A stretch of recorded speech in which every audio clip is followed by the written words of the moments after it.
Hey, what's up guys? I'm Lincoln and welcome to my YouTube channel. This is the fourth video in our FlutterFlow for Beginners 10-part series. And in today's video, we're going to cover actions. Now, why would you use actions? Actions are what help you implement logic within your FlutterFlow apps. Now, if you ask me, actions are what make no-code tools really powerful because by a few simple clicks, you can implement some programming that would take you hours, if not days, to just figure out, write the code, and then test it, finally get it right. But just by a few simple clicks, you can make your apps really powerful. And FlutterFlow has a very simple way of doing that. And today we're going to cover a few simple actions. Now, we're going to cover everything in this video, but I'll do my best to show you what you can achieve with actions, and then you can explore on your own, because that's the real point of this, is for you guys to go ahead and start building your own mobile apps. Now, if you guys enjoyed this type of content, don't forget to hit the subscribe button. All right, let's get into it. So if you watched the last video, then I'm sure you have this app already. If you don't have this app, don't worry. You can just go and clone it from the link in the description.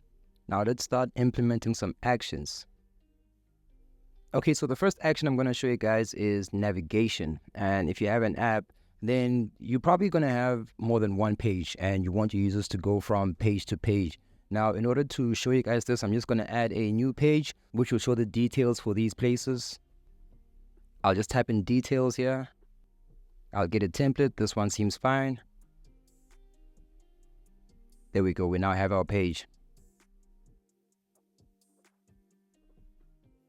Now I'll go back to my home page. I will select this container here, go to my actions, open. I'll add an action,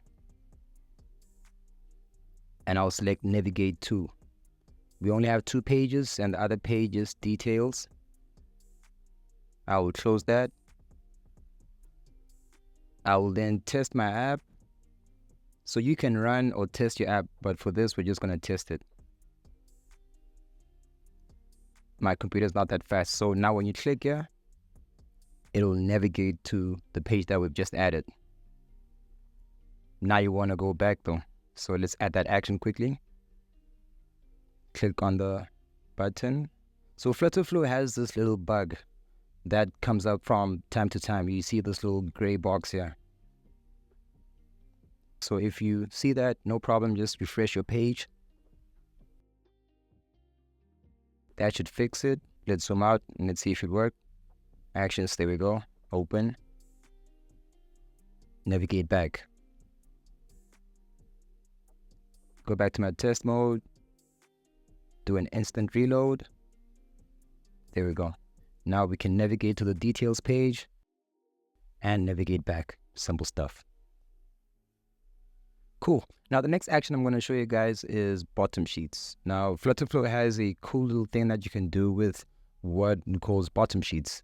If you don't know what that is, don't worry. We're going to go through it just now. So the first thing we want to do is have a component, and this is how I usually create my components. I will wrap the main widget or the first widget in the tree around a container. I'll make this container have infinite width and infinite height. I'll then right-click this container and convert to component. FlutterFlow will ask you to give a name. We'll call it a details component. Create component. Now we have a nice component. Now to this component, we're just going to add a row with an icon to give us more control. You'll see what that's about just now.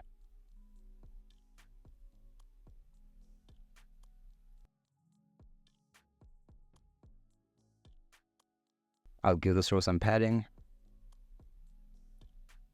just so it looks nice. And then in this row, I'll add an icon. In this row, I'm going to align everything to the right or the end. Change the icon size. Let's get a close rounded icon. There we go.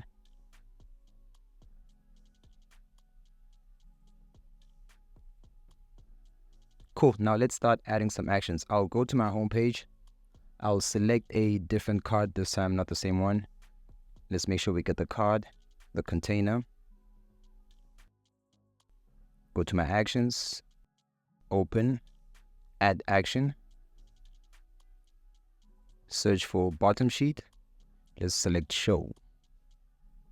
And then when you use this action, you have to select a component. We only have one component, that's the details component. Close that. Go back to our test, have an instant reload.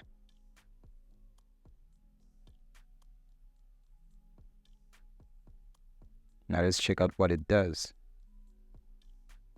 There we go. Now you obviously want to close this bottom sheet, so we'll just add that action right now. We're going to go back to our details component, select the icon, go to our actions, open, add an action, search bottom sheet again, this time dismiss. That should do it. Instant reload.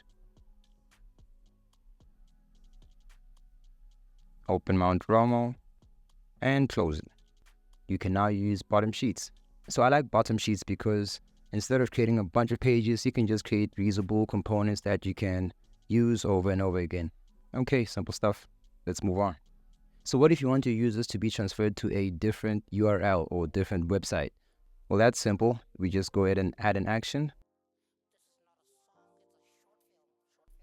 We'll search for launch URL.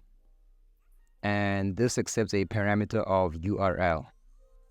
So I've gone ahead and searched for Mount Rinjani Hotels, and we found Rinjani Lodge. Open the website. Cool website. So you can just go ahead and copy the URL, go back to FlutterFlow, paste it in there, and you should be good to go. Go back to test, instant reload again. Let's see if it works. And it works. There is Rinjani Lodge. So you can direct your users to a different URL if you want. Cool, simple stuff. Moving right along. Okay, now I'm going to show you something called a drawer. And you have different users for drawers. This time we're going to use it to display our profile information. So we're going to add a new page. I'll search for profile. Why is it in caps?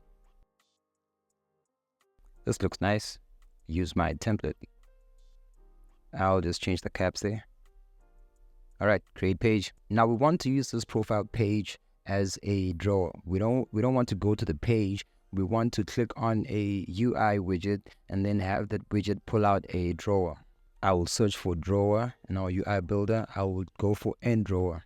Drag and drop it onto my page, and that's a drawer. Okay, I'll now go to my profile page, go to my widget tree, wrap this column in a container.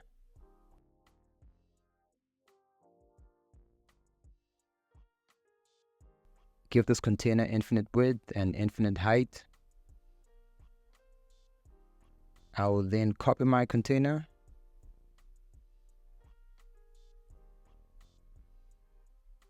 Go to my home page. Edit my end drawer, click on it, and paste my container. I'll then go to this container and change the background color so we can see everything clearly. Let's select primary text for this. There we go.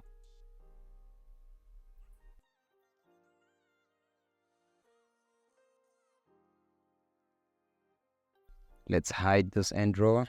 So to pull it out, it's very simple. We're just going to select the stack. Go to our actions, open, add action, search drawer, select drawer. We're going to open end drawer because we selected the end drawer widget. Instant reload. Let's go to our profile section. There we go. And we have David Jerome.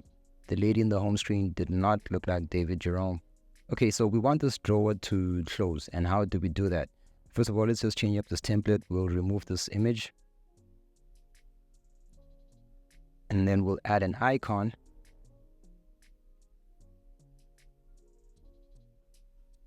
And we'll change this icon to close, rounded again. There we go. And then add an action to this icon. Go back to actions, open, add action. We'll search for drawer again. This time, close drawers.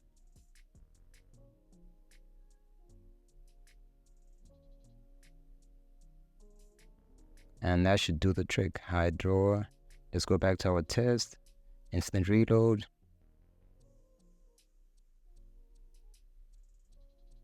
We can now open our drawer and close our drawer. Simple stuff. Now, I hope you guys enjoyed this video. If you did, don't forget to like, leave a comment, let me know what you think of FlutterFlow, and don't forget to subscribe. Now, as I said, we couldn't cover everything about actions in this video. There's just simply too much to cover. Now, in the next video, I'm going to show you guys how to add a backend or a database to your project.